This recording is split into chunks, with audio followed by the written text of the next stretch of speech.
Serial Anupama में आने वाला एपिसोड बहुत ही ज़्यादा हार्ट टचिंग होने वाला है। होली के मौके पर भांग के नशे में अनुपमा ने पूरे परिवार और वनराज से जो कुछ भी कहा उसके लिए अब वो माफ़ी मांग रही है। अनुपमा बा के पैर पकड़ लेती है और उनसे दुर्व्यवहार करने के लिए माफ़ी मांगती है। बा कहती है कि भांग के नशे में उसने जो भी कहा वो वापस नहीं आएगा। पाखी कहती है कि उसने भांग के नशे में सबकी खूब क्लास लगाई। वो उसे उसका वीडियो दिखाती है। अनुपमा शर्मिंदगी महसूस करती है और कहती है कि वो होश में नहीं थी। बा कहती है कि उसने 25 सालों तक अपने मन में प्रतिशोध रखे हुए था। परिवार का हर सदस्य अनुपमा को डांटता है और फिर चुपके से हंसता है। अनुपमा सबको बार बार सॉरी बोलती है। बाबूजी कहते हैं कि वो गुस्से में नहीं है बल्कि बहुत शर्मिंदा है। बा कहती है कि वो उसकी सास नहीं है। अनुपमा बा को गले लगाती है। बा कहती है कि वो फ्रेश हो जाए। अनुपमा को वनराज से किए प्यार के इजहार की याद आती है। काव्य वनराज को लहंगे की फ़ोटोज़ के मैसेज करती है। वनराज उसे कॉल करता है और कहता है कि अनुपमा ने भांग पी ली थी लेकिन अब नशा उतर गया है। काव्य कहती है कि तलाक के बाद वो दोनों जल्द ही शादी कर लेंगे और खुश होकर बताती है कि वो क्या पहनेगी और उसे क्या पहनना चाहिए, उनकी वेडिंग थीम क्या होगी। वो कहता है कि जब उसने इतना सब डिसाइड कर लिया है तो ये भी बता दे कि उसे दूल्हे के रूप में घोड़े पर आना चाहिए या चॉपर पर। वो कहती है कि उसे सिर्फ दूल्हा बनकर आना है। वो बहुत खुश है। अनुपमा घर वालों को नाश्ता देती है और वनराज को देखकर थोड़ा शर्माती है। बा कहती है कि इतना शर्माने की ज़रूरत नहीं है। मामा जी जोक मारते हैं। बा पाखी से उसके प्लान को आगे बढ़ाने के लिए कहती है। पाखी कहती है कि उन्हें एक फैमिली वैकेशन पर जाना चाहिए। वनराज के नाम का कॉरियर आता है। पाखी कहती है कि उन्हें जाने के लिए बुकिंग कर लेनी चाहिए। किंजल कहती है कि वो अपनी माँ को मना लेगी। बापूजी कहते हैं कि उसे क्या करना होगा क्योंकि नागिन यानी कि राखी बहन ने तोशु को बिजनेस मीटिंग के लिए दुबई और समर को जॉब के लिए भेज दिया था। अनुपमा वनराज के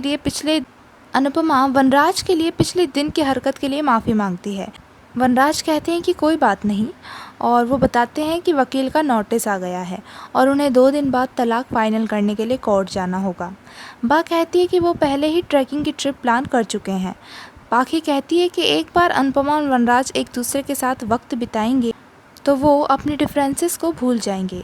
पूरा परिवार एक्साइटेड होकर डिस्कस करता है कि वो लोग रिजॉर्ट में क्या करेंगे।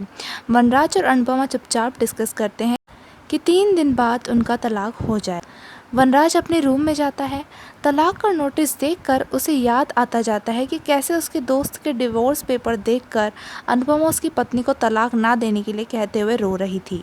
उसने कहा था कि वो तो उसकी दोस्त का तलाक है लेकिन वो उसके साथ ऐसा क्यों करेगा। वो पूछती है कि अगर वो उसे डिवोर्स दे दे तो क्या होगा। वो कहता है कि बा उसे ज़ोरदार थप्पड़ मारेंगी और अच्छा पाठ पढ़ाएगी।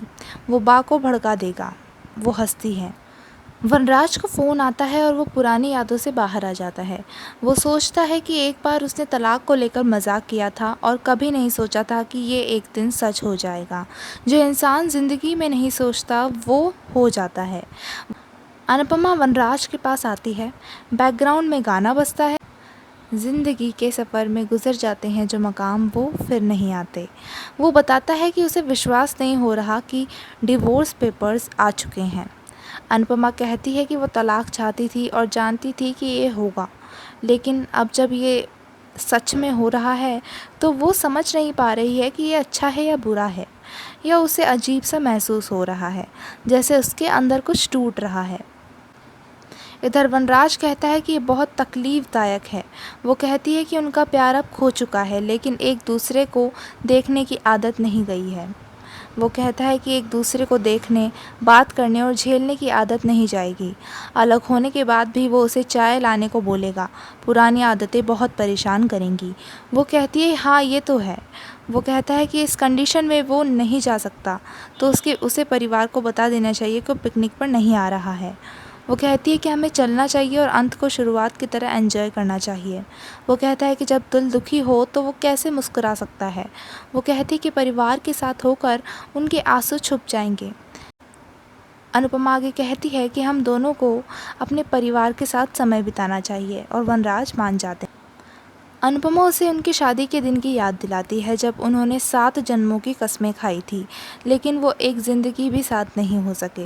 पहले वो सोचती थी कि तलाक एक झूठ होता है। कागज़ का एक टुकड़ा कैसे अग्नि के सामने ली गई कसम का फ़ैसला कर सकता है, लेकिन अब महसूस होता है कि ये बहुत कुछ कर सकता है। वो कहता है कि कागज़ से रिश्ता टूट रहा है, लेकिन उनका रिश्ता ख़राब नहीं हुआ। वो कहती है कि उसका दिल टूट गया, भरोसा टूट गया, वो गुस्सा हुई, लेकिन वो एक बादल की तरह था जो उस पर गिरा और चला गया। वनराज उसे थैंक्स कह अनुपमा कहती है कि तलाक के बाद वो उससे कुछ नहीं मांगेगी, नहीं तो उनका जीना भी मुश्किल हो जाएगा। जब वो शादीशुदा थे तब इतनी बात कभी नहीं किया करते। अच्छा है कि हम अलग हो रहे हैं, लेकिन परिवार के साथ हमेशा रहेंगे। आगे आप देखेंगे कि वनराज और अनुपमा बाइक से ट्रिप पर जाते हैं। काव्या देखकर जल जाती है और उन्हें फ़ोन करती है। ऐसी ही तमाम खबरों के लिए देखते रहिए हमारे चैनल टीवी सीरियल्स की दुनिया को।